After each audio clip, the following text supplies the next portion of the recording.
विनय पत्रिका पद संख्या 203।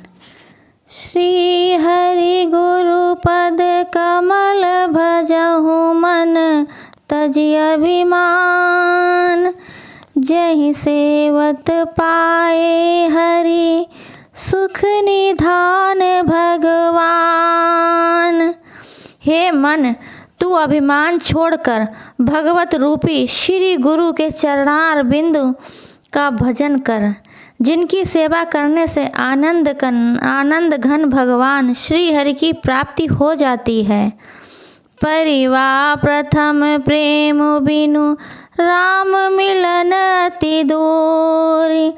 यद्यपि निकट हृदय निज रहे सकल भरी पूरी। जैसे प्रतिपदा पक्ष में सबसे पहला दिन है, उसी प्रकार सर्व साधनों में प्रथम प्रेम है, और प्रेम के बिना श्री राम जी का मिलना बहुत दूर की बात है।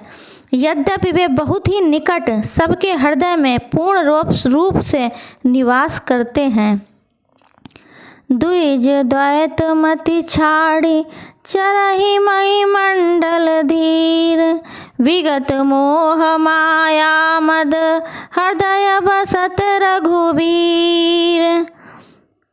धीर भाव से अचंचल चित्त से द्वितीया के समान दूसरा साधन यह है कि द्वैत बुद्धि ईश्वर और जीव में भेद बुद्धि छोड़कर सम दृष्टि से समस्त पृथ्वी मंडल में निश्चिंत होकर विचरण करना चाहिए।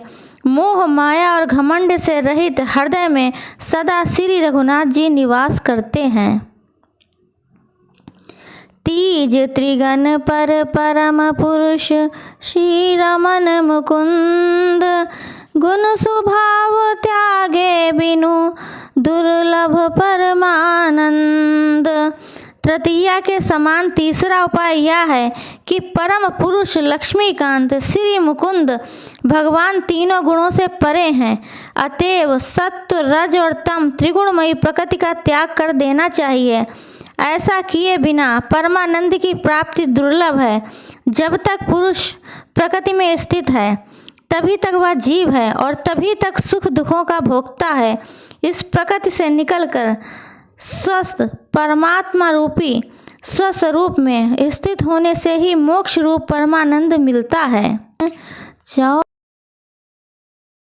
चौथी चारि परिहरहु बुद्धि मन चित अहंकार। विमल विचार परम पद निज सुख सहज उदार। चतुर्थी के समान भगवत प्राप्ति का चौथा साधन यह है कि बुद्धि मन चित्त और अहंकार इनके समुदाय रूप अंतःकरण का त्याग कर देना चाहिए। जब तक शरीर है तब तक अंतःकरण तो रहेगा ही। इसके त्याग का अर्थ यही है कि इसके साथ जो तदात्म हो रहा है उसे त्याग कर इसका दृष्टा बन जाए, अथवा इसे भगवान के अर्पण करके इसके द्वारा केवल भगवत संबंधी कार्य ही करे।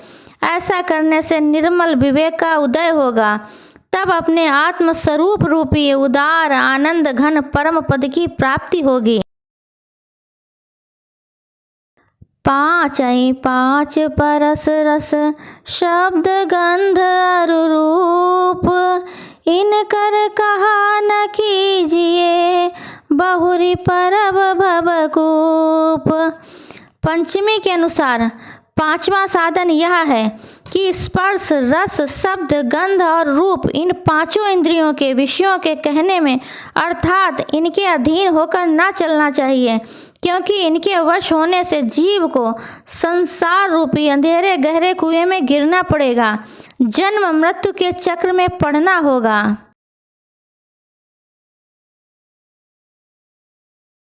छठ सठ बरग करहि जय जनक सुतापित लागी। रघुपति कृपा बारि बिनु नहीं भूताई लो भागी। षष्ठी के समान छठा उपाय यह है कि श्री जानकी नाथ श्री राम जी की प्राप्ति के लिए काम, क्रोध, लोभ, मोह, मद और मात्सर्य इन 6 शत्रुओं को जीत लेना चाहिए। श्री राम के कृपा रूपी जल बिना लोभ रूपी अग्नि नहीं बुझती। भगवत कृपा जीव पर सदा है ही, अतः उस कृपा का अनुभव कर इन लोभादि शत्रुओं को मारना चाहिए। साते सप्त धातु निर्मित तनु करई विचार, तेहि तनु के रेक फल कीजे पर उपकार। सप्तमी के समान 7वां साधन यह है कि 7 धातुओं रस, रक्त, मांस, मेद, अस्थि, मज्जा और शुक्र से बने हुए इस अपवित्र, क्षणभंगुर परंतु दुर्लभ मनुष्य शरीर पर विचार करना चाहिए। इस शरीर का केवल एक ही यही फल है कि इससे परोपकार ही किया जाए। 8 प्रकृति पर निर्विकार श्री राम, कहीं प्रकार पाए हरि हृदय बसहि बहु काम। अष्टमी के समान 8वां उपाय यह है कि निर्विकार स्वरूप श्री रामचंद्र जी अष्टंधा जड़ अपरा प्रकृति पृथ्वी, जल, अग्नि, वायु, आकाश, मन, बुद्धि और अहंकार से परे हैं। अतएव जब तक हृदय में नाना प्रकार की कामनाएं बनी हुई हैं, तब तक वे कैसे मिल सकते हैं।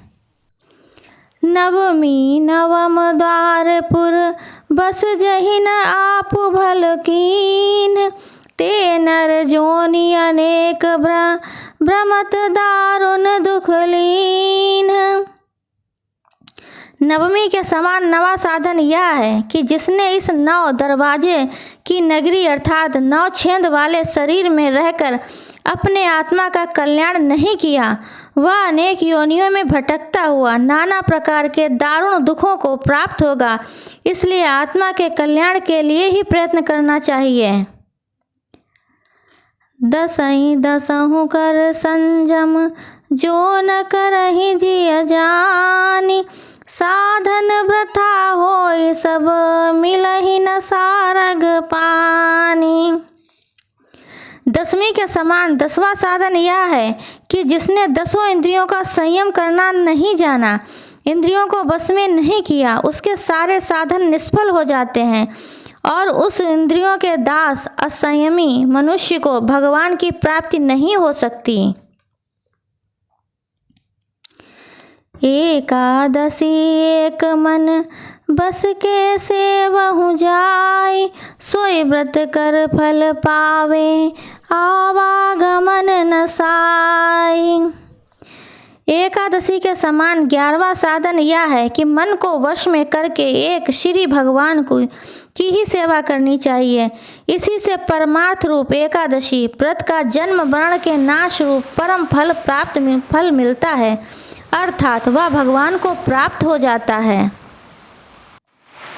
12 दान देहुअस अभय होई त्रैलोक, परहित निरत सो पारन बहुरी न व्यापत शोक। 12 के दिन दान दिया जाता है, अतः 12वां साधन यह है कि ऐसा भगवत प्रीत्यर्थ निष्काम बुद्धि से दान देना चाहिए जिससे तीनों लोकों से भय न रहे, भगवत प्राप्ति हो जाए। उस 12 रूप 12वें साधन का पारण यही है कि सदा परोपकार में लगे रहना चाहिए। इस दान और पारण से फिर शोक नहीं व्यापता। 13 3 अवस्था तजहु भजहु भगवंत, मन क्रम वचन अगोचर व्यापक व्याप्य अनंत। 13 के समान 13वां साधन यह है कि जागृत, स्वप्न और सुषुप्ति इन तीनों अवस्थाओं को त्याग कर भगवान का भजन करना चाहिए। भाव यह कि नित्य निरंतर सोते जागते श्री भगवत भजन ही करना चाहिए। भगवान मन, कर्म और वाणी से जानने में नहीं आते, क्योंकि बर्फ में जल की भांति वे ही सब में व्याप्त हैं और स्वप्न के दृश्यों की भांति स्वयं ही व्याप्त हो रहे हैं तथा असीम अनंत हैं। उनको तो वही जान सकता है जिसको कृपा पूर्वक वे जनाते हैं। उनकी कृपा का अनुभव नित्य निरंतर होने वाले भजन से होता है, अतः तीनों अवस्थाओं में ही भजन करना चाहिए। 14 14 भुवन अचर चर रूप गोपाल, वेद गए बिनु रघुपति अति न हरहि जग जाल।